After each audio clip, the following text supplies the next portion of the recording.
السلام عليكم ومرحبا بكم في فيديو جديد. اليوم ان شاء الله رايحه نشارك معكم لا تارت اللي راكم تشوفوها في الصوره. هي على شكل كيس يكون خارج منه دولارات.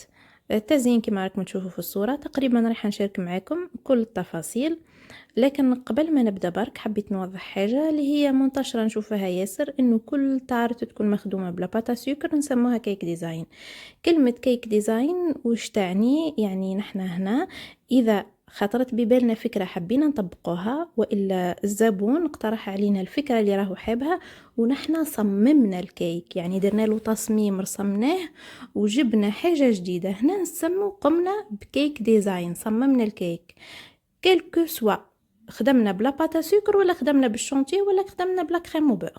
هذه برك حبيت نوضح. ونبدو توا في لاطارت. راح نبدا معاكم من القناش.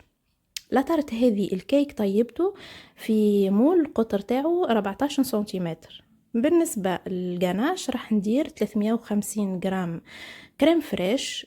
سخنتها حتى شفتها بدت تغلي، وضفتها على 700 جرام شوكولا، يعني شوكولا ضعف كمية الكريم فريش.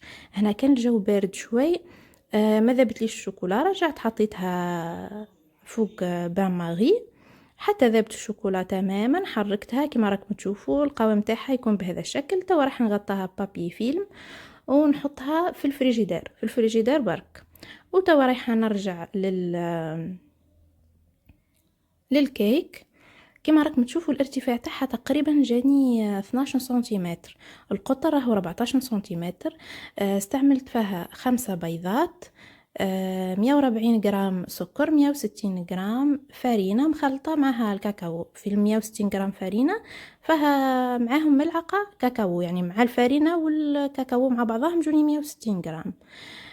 إذا حبيت نخدم بالطريقة العادية، إذا حبيت نخدم بالمحسن ندير كل بيضة عليها 4 جرامات من المحسن، يعني تجينا 20 جرام.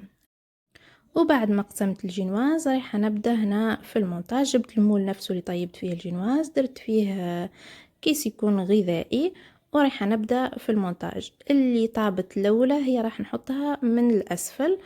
نشرب دائما السيرو اللي نستعملوه، ندير فيه كاس سكر 3 كيسان ماء، نخليهم يغلو 10 دقائق ونطفي ونضيف ليهم كمية من الفاني.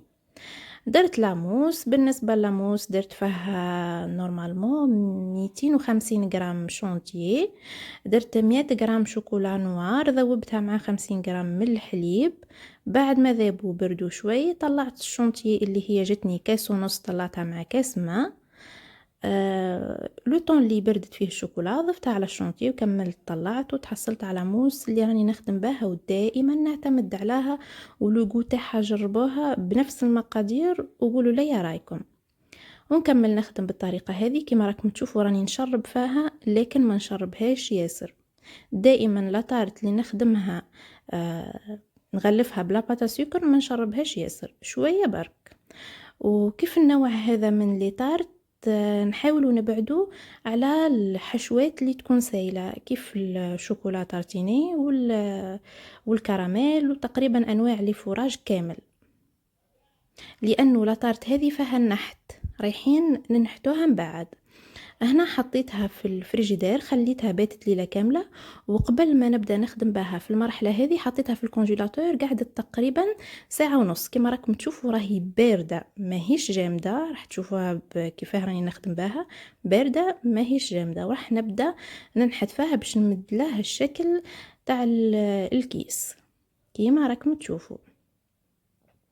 هنا كل ما حطيتهاش في الكونجيلاتور ما نقدرش نتعامل معاها الا اذا كان الحشو تاعها يكون غاناش ومتماسك جدا، يعني تكون فيه الكونتيتي تاع الشوكولا زايده ياسر على الكونتيتي تاع الكريم فريش.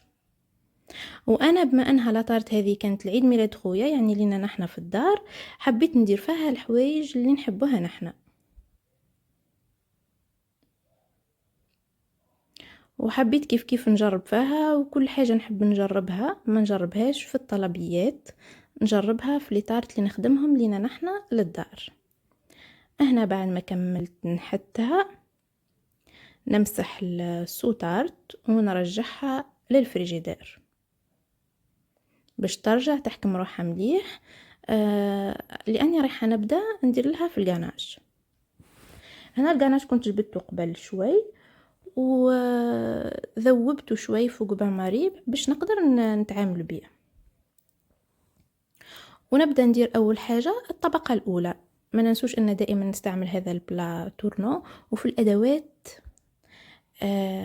كل واحدة تستعمل الأداة اللي تخرج عليها. ما نقدرش نقول لكم أنا قدر أنا هذه الأداة تساعدني في الخدمة واحدة أخرى ما تساعدهاش. وشوفوا أي واحدة ولو تكون مبتدئة وتحب تبدأ في المجال هذا، أبدي جربي، أبدي أخدمي بشوي. راهو المجال هذا ما يعتمدش على العلم، يعتمد على أنك تكوني الحاجة هذه تحبها ولا لا.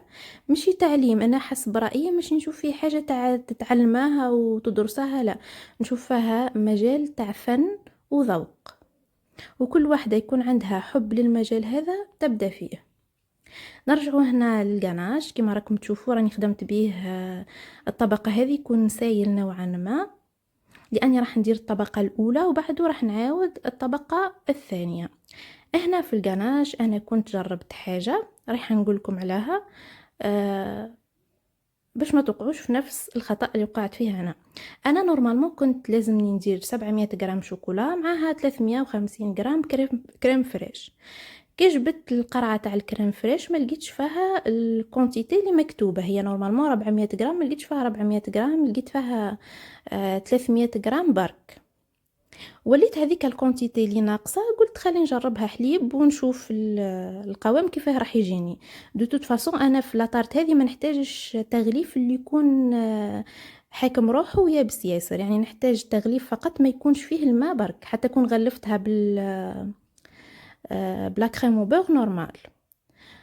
كيفاه جاني القوام تاعها؟ جتني صحه، هي ما تلصقش كيما نعرفوا القناش ما يجيش يتلصق مع اليد، لكن بقى طري. كون جت اون طارت اللي راح نخدمها بحواف حاده ما تصلحليش خلاص. يعني هذه باذن الله انا مانيش راح نعاود نديرها ولو كونتيتي صغيره خلاص تاع حليب، مانيش راح نعاود نديرها. وننصحكم انتم بها كيف ما ديروهاش. انا حبيت نجربها كما قلت لكم، راني المجال هذا نعتمد فيه على التجربه، انا ما نعتمد فيه على دورات، ولا عمري درت دوره ولا عمري قريته. وفي نفس الوقت شوفوا كما قلت لكم مجال تاع فن وتجربه. هنا بعد ما كملت غلفتها كما شفتوا في الصوره، يعني ما نقدرش نشرح فيه حسب واش شفتوا في الصوره فقط. حطيتها في الفريجيدير باتت ليله كامله، وهنا راح نبدو في الديكوراسيون، يعني الحوايج اللي استعملتهم في التزيين. جبت لاباتا سكر البيضاء، حليتها على سمك يكون رقيق، وجبت هذوما الدولار كنت طبعتهم والا تيليشارجيتهم من بانترست وطبعتهم في بابي فوتو اوتوكونو. يعني هو يجي فوتو بابي فوتو من فوق، الشكل تاعو يجي يلمع، وفي نفس الوقت يكون اوتوكونو، يعني فيه واحد الورقه نحوها من الورقه اللي تجي من الاسفل ونلصقوها تلصق على لاباتا سكر نورمال، تلصق على باتا سكر والا على اي نوع واحد اخر من الورق. لاني هنا كنت استعملت فيه التيلوز باش نلصقه مع الباتا سكر، الورقه تاع الدولار راح يبانوا فيها بقع، هذا علاه خدمته والا طبعته في بابي فوتو اوتوكونو. ونقطع بالطريقه هذه اللي راكم تشوفوا فيها. كاين اللي خليت الشكل تاعهم كيما هك، وكاين اللي حاولت انا نشكلهم. وهذه راح ندير السمك تاعها يكون خشين شوي. وحتى الاوراق النقديه هذه درتها باحجام مختلفه، لاني كاين اللي راح نحطهم فوق لاطارت، وكاين اللي راح نحطهم نزين بيهم فوق السوطارت.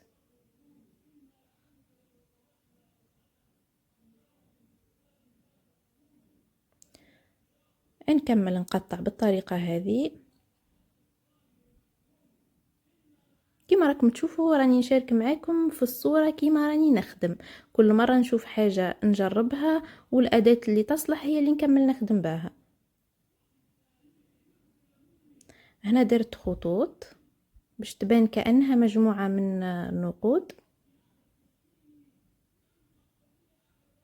ونزيد ندير على يعني الجوانب كامل.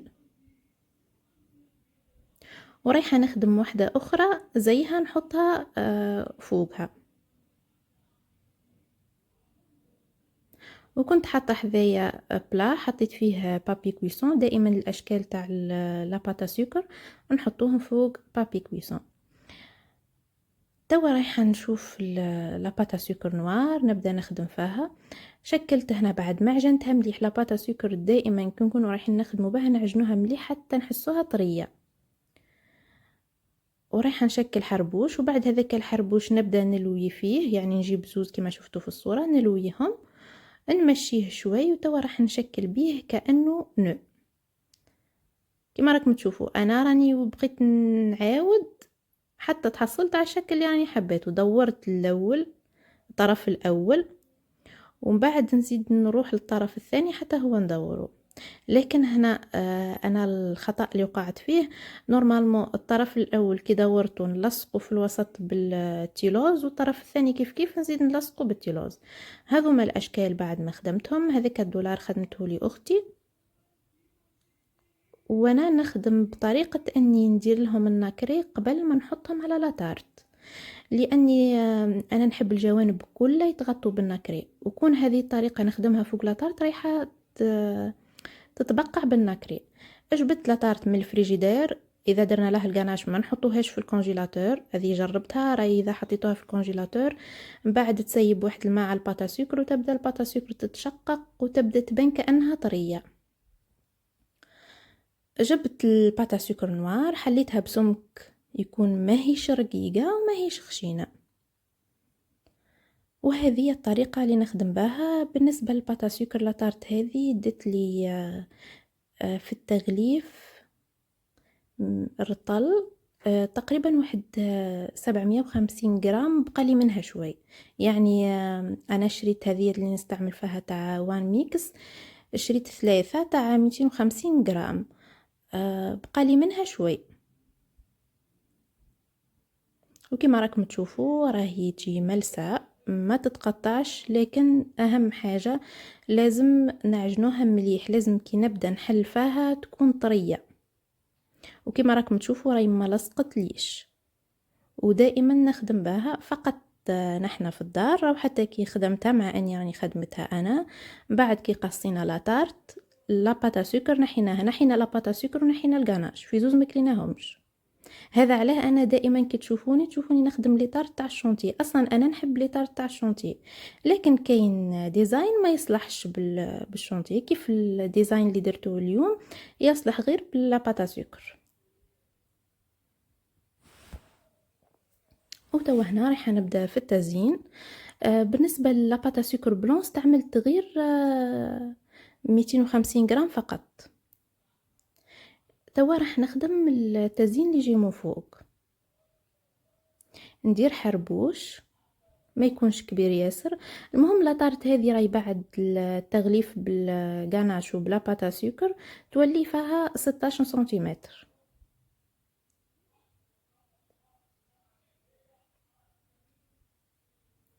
توا نزيد نحل شريط واحد اخر.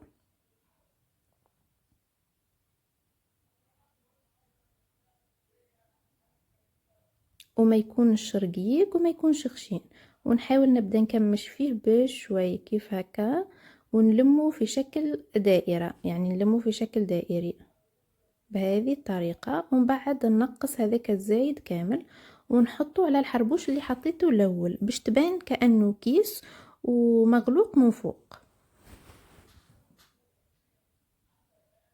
ومن الاحسن الاشكال كامل لصقوها بالتيلوز، ما نستعملوش الماء، نستعملوا التيلوز خير. هو راكم تشربوا بواط راهي تحكم مدة طويلة. جبت هذا النو اللي كنا خدمناه مع بعضنا، بعد ما درت له هنا الناكري راح نشوف الاماكن اللي مازال خاصها ناكري ونكمل لها. كما قلت لكم انا نخدم بالطريقه هذه، الناكري نديرو قبل. وزدت جبت الدولار لصقته بنفس الطريقه، درت له التيلوز ولصقته، وجبت الدولارات وبديت نزين بيهم بهذه الطريقه، نلصقهم نفس الشيء بالتيلوز. وكاين طرف واحد اخر فيه سلسله خدمتها بنفس الطريقه اللي خدمت بها هذاك النور، راح نحطها في الطرف الاخر. وكاين دي دولار واحد اخرين حكمتهم درت فيهم دي بيك وحطيتهم من فوق. وهذوما اللي شكلهم زي اللويز، هي عبارة على شوكولا نورمالمون شريتها الوحدة ب500، يعني أنا هنا شريت 10 جوني ب5000. واخر حاجة رايحة نحط الاسم. ولا طارت هنا بعد ما كملت زينتها، صورتها وحطيتها في الفريجيدير، كملت زينتها تقريبا على 5، حطيتها في الفريجيدير حتى الوقت العيد ميلاد، وقت العيد ميلاد على 9 ولا 9:30، وبقيت محافظة على شكلها كيما راهي. وهذا هو الشكل اللي تحصلت عليه. وبالنسبة للاتارت تاع اليوم، راهي حتى في اليوتيوب، خاصة في اليوتيوب العربي، راهي ناقصة ياسر وما كانش ياسر اللي حاطينها. فما تنسوش تعملوا لي جيم وكومنتير باهي، وتعاونوا لي القناة بالبارتاج. واللي حابة تتواصل معايا راح نخلي لكم الفيسبوك والميسنجر في صندوق الوصف. مرحبا بكم. أترككم الآن في رعاية الله وحفظه، والسلام عليكم ورحمة الله تعالى وبركاته.